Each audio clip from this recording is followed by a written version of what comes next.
Well, hi class, welcome to week 6. This week, one of your assignments is to zero in on the one chapter in the Marriage Builder where Larry Crabb encourages us to ask, are we viewing our marriage as a ministry and adopting a servant heart toward our spouse?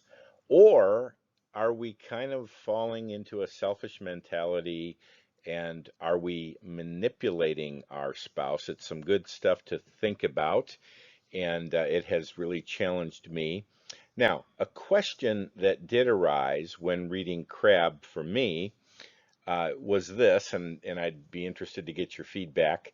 Um, might his approach of always taking a servant and a ministry mindset be assuming that we're dealing with let's call it a normal Christian marriage with normal bumps and normal conflicts when there are a whole bunch of people in relationships that are virtually, if not actually, abusive. Maybe not physically, but verbally, emotionally abusive. Might the Crabb chapter be assuming that, and might his approach be taking things too lightly? Now, next week, week 7, you are going to read a chapter from a book by Sarah Sumner called Men and Women in the Church.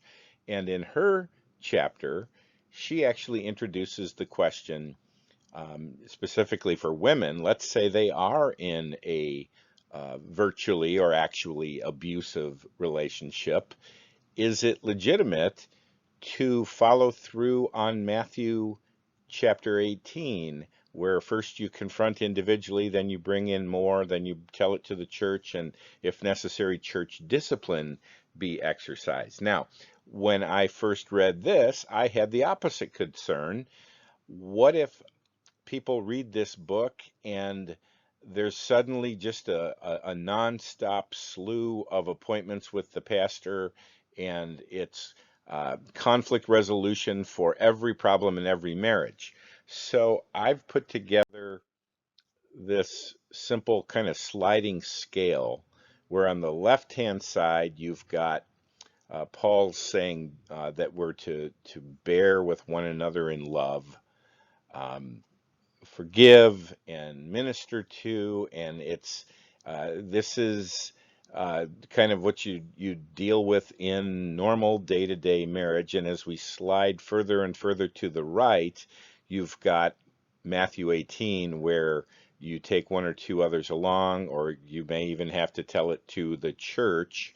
So a question I want you to be thinking about when you read Crabb, when you read Sumner, is where do their approaches, what do they assume about the normality or the abnormality of the marriage, and what might be the danger of taking one approach when the other approach is probably more appropriate? So those are some things to be thinking about as you're reading and responding to these chapters.